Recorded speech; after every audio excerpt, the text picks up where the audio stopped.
परिवार और सर्दी का मौसम। जूनागढ़ नाम का एक गांव था। वो बर्फीले पहाड़ों के बीच में था। वहाँ ठंड बहुत लगने के कारण उस गांव में सबको सर्दी बुखार होते रहती थी।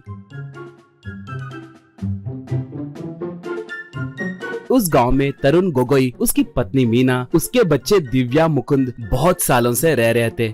उस गांव में गोगोई चिट्ठी डालते रहता था। उनके लिए लोग आते रहते थे। एक बार गोगोई के घर को उसका भांजा मुकुल और उसकी पत्नी नैना आए। तरुण वाले बहुत आदर के साथ उनका स्वागत किए। उसके बाद तरुण अपने पत्नी को बगल में ले जाकर, देखो ये बहुत बड़ा सरफिरा आदमी है, इसे स्वच्छता का पागलपन है और उसकी अभी नई नई शादी हुई ना, इसे हर चीज साफ सुथरा रखना पसंद है। अगर घर जरा सा भी साफ नहीं हो तो चुप नहीं रहेगा, बहुत बड़ा झगड़ा करेगा, इससे संभल के रहना, कहा मीना। तब इतने दिन मैंने गौर नहीं किया, इसे ही पागलपंती कहते हैं क्या? बोली तरुण। नहीं नहीं, देखो ये हॉस्टल में बड़ा हुआ इसलिए ऐसा है, वैसे भी हमें जब भी जरूरत पड़े तब मेरी दीदी पैसे देती रहती है ना, इसलिए 2 दिन ये कुछ भी गलत बात कहे तो भी बर्दाश्त करो, गलत मत मानना, कहा। तो मीना ठीक है कहकर चली गई और वो जाकर सारे सामान बहुत साफ रखने लगी। ऐसे 2 दिन बीतने के बाद एक बार घर के पास बर्फ गिरने लगी तो वो लोग वहाँ पर कैंप फायर जलाए, उसमें चिकन बनाकर खाने लगे।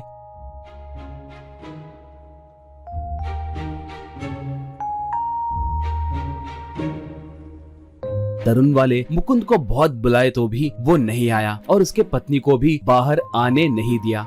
अगले दिन घर में सबको सर्दी हुई। बस इससे मुकुल एकदम से डर गया और वो अपने कमरे से बाहर नहीं आया। वो तरुण वालों को गाली देने लगा।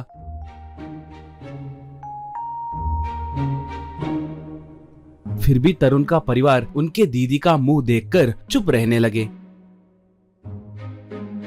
थोड़े दिनों के बाद उनका जुकाम कम हुआ। उसके बाद भी मुकुल बाहर आकर उन्हें फिर से गाली देने लगा। थोड़ी देर के बाद चिट्ठी की बोली रहने के कारण उनके घर को लोग आए। उनमें से थोड़े लोग चीख रहे थे तो थोड़े लोग खांस रहे थे। अब उन्हें देखकर मुकुल, अब बाप रे मामा जी, इतने सारे मरीजों को घर लाकर क्या कर रहे हो? दुनिया को खत्म करने का कोई प्लान बना रहे हो क्या? कहा। मीना तब, देखो बेटा, हम उन पे ही निर्भर होकर जी रहे हैं, तुम्हें ऐसे बात नहीं करना चाहिए। अगर तुम्हें अच्छा नहीं लगे तो तुम अंदर जाओ, और ऊपर से ये गाँव वाले बहुत अच्छे हैं, अगर उन्हें गुस्सा आया तो ये किसी को नहीं छोड़ते, देख लेना, बोली मुकुल। मामी तुम चुप रहो, तुम्हें दुनिया के बारे में कुछ पता नहीं और बीमारियों के बारे में तो तुम कुछ नहीं जानती। यहाँ के लोगों में से किसी ना किसी को कोई खतरनाक वायरस होगा, वो बगल वाले आदमी को लग सकता है। अगर वो आदमी भी कमजोर हो तो उसके शरीर में वो वायरस और बलवान बन जाएगा। उसके बाद उस कमजोर शरीर में धीरे धीरे अपने ताकत को बढ़ाते हुए वो वायरस उसे मार देगा। उसके बाद उसके शव यात्रा के समय वो बाहर आएगा, वो बहुत बड़ा हो जाएगा और उसके बाद देखो गाँव में सबको लगेगा सब मर जाएंगे। धीरे धीरे पूरी दुनिया नाश हो जाएगी मामी, कहा। ये सुनकर एक गाँव वाले को गुस्सा आया।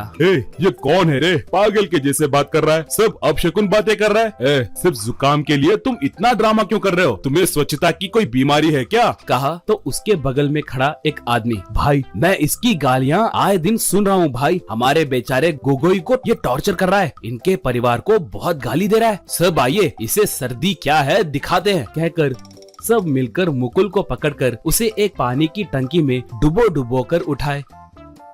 इससे मुकुल को भी सर्दी हुई। ये सब देखकर मुकुल, आज मूर्ख लोग, आप लोगों ने मुझे जुकाम लगाया ना, बाप रे, मुझे तुरंत हॉस्पिटल में एडमिट होना है, नहीं तो ये जुकाम बुखार में बदलकर उसके बाद अल्सर बनकर उसके बाद कैंसर भी बन सकती है, मैं मर भी सकता हूँ, कहकर जबरदस्ती उसके पत्नी को वहाँ से ले गया। सिर्फ जुकाम से डरकर भाग गए मुकुल को देखकर गांव वाले बहुत हंसे।